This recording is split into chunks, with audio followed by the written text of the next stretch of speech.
Welcome to This Dementia Life, a video podcast sponsored by Dementia Action Alliance. I'm your host, Brian LeBlanc, and I'm living with dementia of the Alzheimer's type. The purpose of this video podcast is to enable, empower, and encourage those of you who, like me, are living with dementia.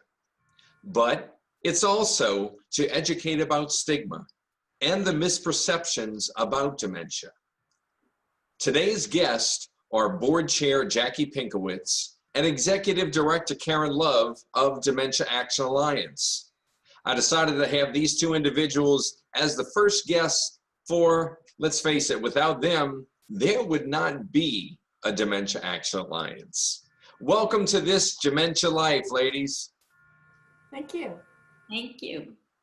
Well, it's good to have y'all. Thank y'all very much for doing what you do. Jackie, I'm going to start with you. And what I want to ask you is, what is the Dementia Action Alliance and what is its purpose? The Dementia Action Alliance is a nonprofit national organization. It's composed of individuals living with dementia, care partners, family, friends, and dementia specialists. And Brian, all of them are committed to creating a better country in which to live with dementia. We focus so much on connecting and engaging people and collaborating in everything that we do, because we know that so much more can be accomplished when we all work together.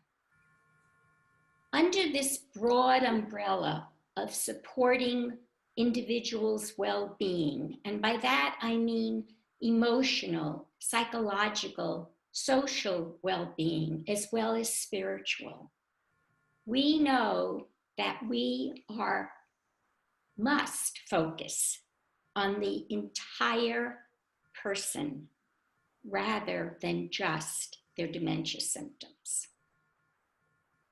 So we educate an awful lot about stigma and misperceptions because attitudes affect actions, and we so want the people across our country to better understand and include the wonderful, wonderful people who are living with dementia. We advocate for inclusion as well as accommodation. You know, everyone understands other disabilities, but they don't look at dementia as a disability. If they did look at dementia as a disability, they would recognize that there are so many strategies for accommodating people, just like with other disabilities. And it would make it so much easier for all of our friends who are living with dementia symptoms to be an important part of their communities that they live in and that they care about. We promote what I call person and relation-centered care, services, and supports. You have to understand that so many individuals who are living with dementia, they live at home. You know, they're not all 85 years old living in skilled nursing facilities at end of life. And we as a country, we have to start recognizing their value and their talents and what they can offer to their neighbors, their friends, their communities, their churches. That's what we want to have happen. And so I would encourage everyone to go and explore our website, daanow.org. Look around, see all the things that we offer, and please consider joining us. It's a really good crowd. Well, I think that was a complete and concise answer to that question. So thank you very much for that. But I do have another one. Okay. What is it about DAA that makes you particularly proud of it? Oh, I am so very, very proud that DAA carries out our values of inclusion and nothing about us without us. Throughout the entire organizational structure and all of our operating principles, we include individuals living with dementia in everything we do, in everything we plan. We provide so many pathways, Brian, for people to express their own perspectives, their interests, their personalities, their skills, their talents. And most importantly, we provide platforms that enable their voices to be heard on issues that matter most to them. Our advisory council, as you know, Brian, is composed entirely of persons living with dementia symptoms. So they can provide the insights and the guidance that they have learned from their lived experiences. Their input is critical to helping us carry out our priorities, our mission, and everything we do. 3 individuals living with dementia are voting members on our board of directors, and another 2 serve on our scientific advisory board. Based on everyone's personal interests, there's a whole variety of work groups and committees that they can be involved in, like arts and dementia, technology, optimizing well-being, the list goes on. But I have to say how very proud I am that the individuals living with dementia were our guiding lights in planning for our 2017 North American Dementia Conference in Atlanta, Georgia. It was so appropriately titled, Reimagine Life with Dementia. We got so much feedback, and we absolutely realized that the people living the experience were the most persuasive presenters and panelists to change the hearts and minds of conference attendees. It was absolutely magnificent. I have to say, and I don't mean to interrupt you, but that conference was life-changing, not just for the attendees, but for those of us that took part in the conference. It was, and people still talk about it. People, I mean, this is a new year, and that was 6 months ago, and people are still talking about it. I think the planning of that conference was phenomenal. And that's because everybody was included, It was collaboration at its finest. And this year, Brian, there are even more opportunities for engagement and collaboration. And I know that Karen Love, our Executive Director, will share some of that with you. Thank you. Well, thank you, Jackie. And speaking of Karen Love, Karen, this new year, it feels like the start of the next chapter for DAA. And let's face it, 2017, that was a pretty good year. But what are some of DAA's initiatives that are going to be going forward in 2018? Well, hold on to your hats, because you're right. 2017 was a really full and robust year, but hearing from so many of the people that participated in the conference that you just referenced, we got lots of other ideas and feedback. And so we have a whole bunch of new things that we are launching in addition to the items that we've already done. So one, this Dementia Life podcast hosted by Brian LeBlanc. So we're very excited about that opportunity to just hear from all kinds of different people. Secondly, we've been working since last year with one of the PBS affiliates on a documentary about living life with dementia, which we're very excited about. And it is at this point set to air nationwide in November of 2018. We are also, as an organization, going to submit a video entry for the American Academy of Neurology's Neurofilm Fest. So what better way than to have neurologists hear what's important to individuals than a video produced and created and spoken through their voice. We also are launching a corporate leadership council, and the purpose of that is there are so many companies out there that are progressively minded and are doing very innovative, collaborative kinds of things. And we want to be able to have a forum to bring all of these organizations together to better support and push back against stigma and some of the misperceptions that are out there. So we have a lot of excitement about that. We have a group of individuals living with dementia that are spearheading the online development of a technology product catalog.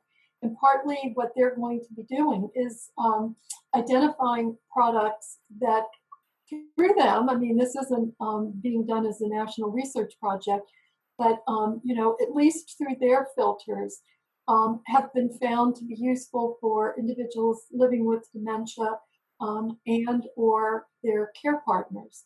So that will launch later this year.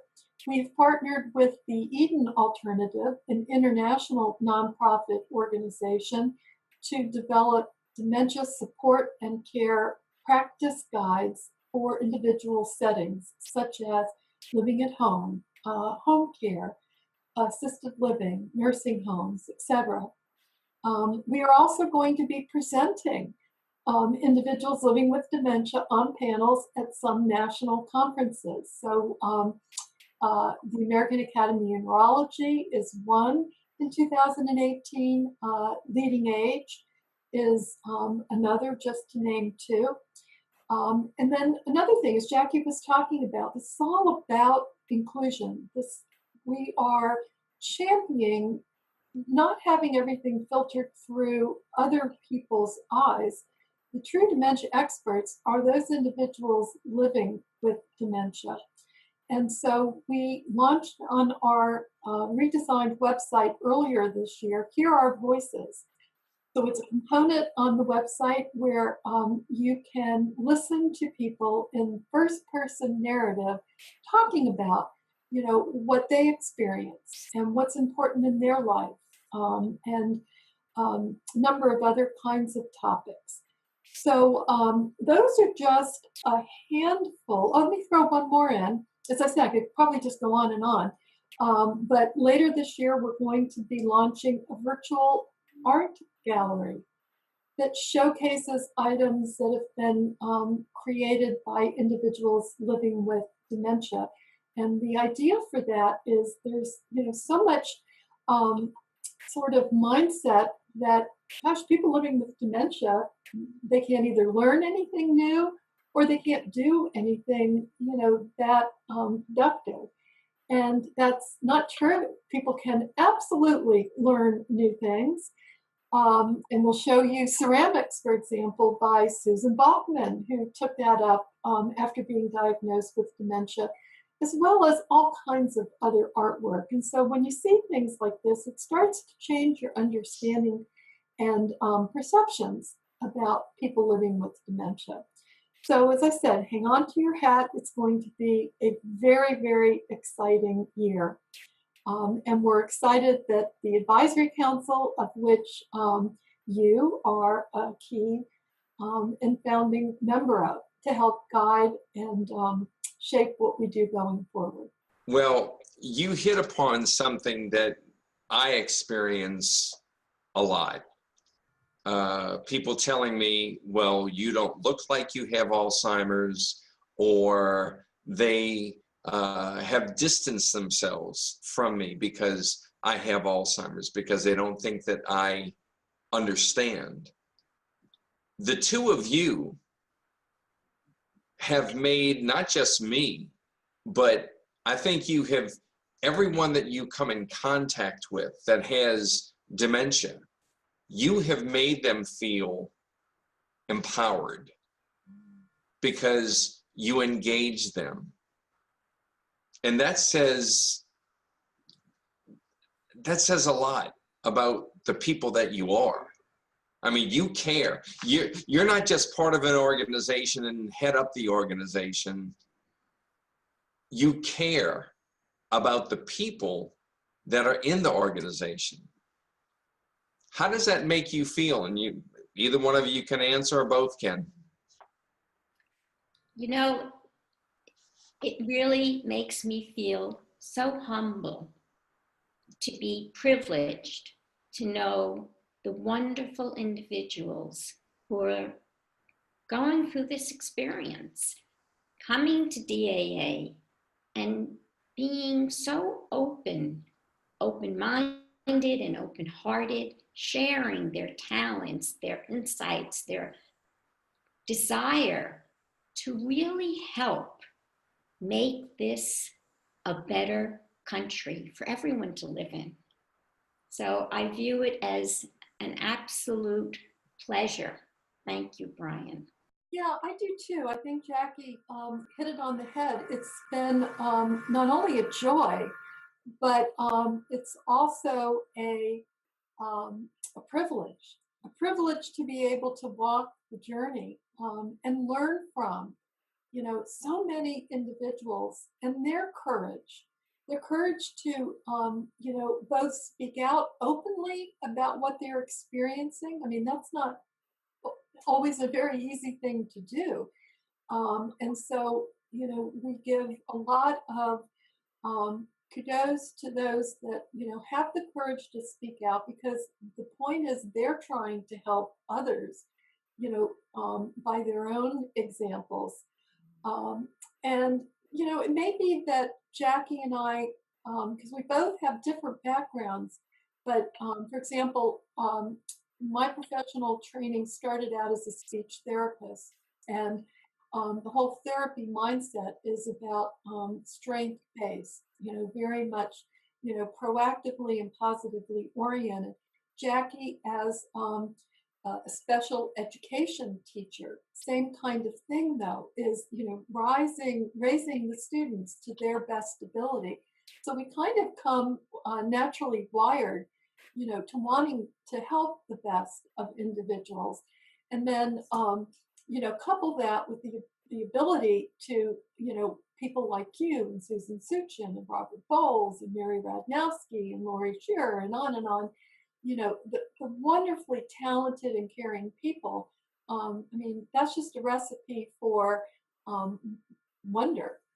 It's an incredible experience for me to get to know the people that you just mentioned and others, and it's life-changing.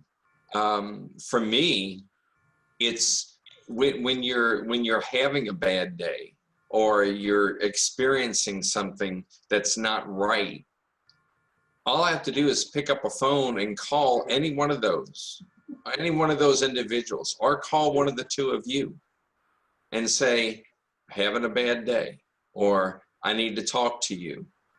And it's an amazing feeling, because no one knows what you're going through better than somebody that's living with a dementia-related illness, or the two of you that have a pretty complete understanding of what goes on. So now I do want to mention one more thing, and that is our DAA toolkit. And yes, I am promoting the DAA toolkit. It's a phenomenal package. You may or may not see a special video starring me and this package later on. But how did this come about? How did the toolkit come about? Well, I'll take the first shot at this, and then Jackie, maybe you want to add. But you know, so often when people get diagnosed with some form of dementia, the doctor tells them to get their affairs in order, come back in 6 months, and maybe consider one of 2 types of medications. And what happens is, you know, then people sort of go out, and the information that they self-find is, you know, more of put your affairs in order, this is a very tough condition, yada, yada, but nobody is telling you about how you live. This is a condition, you know, depending upon the types of dementia and the age in which you get it, but it's a chronic condition, one in which people live for many, many, many years. And, you know, we kind of have this mindset, and it's not just here in this country, I think it's globally, but when you talk about people living with dementia, they automatically think about people with advanced symptoms. But you don't get to advanced symptoms until advanced stages of the condition. Many, many, many years in between. So the idea of the toolkit to provide information in the marketplace that is proactive and positive about living with dementia and addressing some of the things that are commonly experienced. So this condition is somewhat unique in that losses and you know, the inability to do things continues to change. So there may be many times in which people experience grief, not just you know with one diagnosis, you know, but as things change, these bring up new periods. Well, if you don't know that that's a common experience, then you think you're the only one, you know, that is experiencing this, and maybe something is wrong with you. So there's a handbook in the toolkit for people themselves living with dementia to address some of those things. There's also what we call the indispensable handbook for family and friends that talk about things from their perspective, you know, and some of the heads up and things for them to be thinking about. There are also conversation cards so that you have something to easily, you know, sort of get conversations around the kitchen table going about what those are my all-time favorite, because they have all kinds of different topics, and it's hard to talk about things that you don't really know what to ask. These cards give you the questions, and that starts the conversation, especially you said around the kitchen or the dining room table. It doesn't have to be just with family, it could be with friends, but it gives them an insight as to what dementia, people with dementia are all about, and how they handle things. Exactly. And through their voice, not filtered through somebody else's. Exactly. So yes, and this was created, the products in there were created working with lots and lots of people around the country living with dementia, and care partners. So like everything we do, it's a big collaborative, we hope well-shaped effort. Jackie, did I leave anything out? No, it's wonderful. I wonder, Brian, if you would allow me to just read one statement. You know, the advisory council created a fabulous values, you know, statement that they wanted everyone who are care partners and friends to understand. And I love this one because it seems to encapsulate everything we've been talking about. They say, you know, purpose, meaning, enjoyment, personal growth, and relationships are important in my daily life. So please, and now they're talking to their care partners and friends, so please promote ways I can achieve my goals, that I can make a difference, that I can relate to people every day. I think that's, in a nutshell, what this wonderful group of people do every single day. And Brian, we really appreciate the opportunity, to talk about it with you. Thank you. Well, I can't think of a better way to end this with what you just said. So that was beautifully said, beautifully written.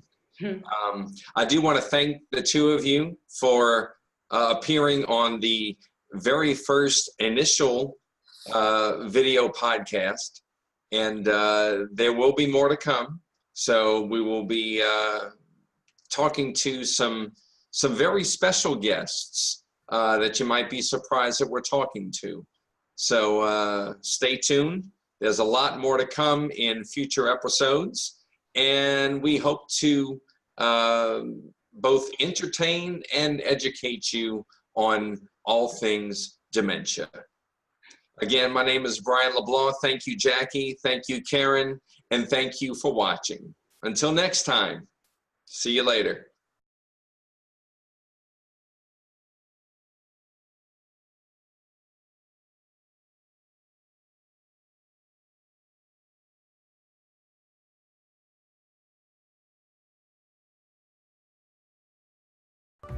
The content of this video podcast is intended for discussion purposes only.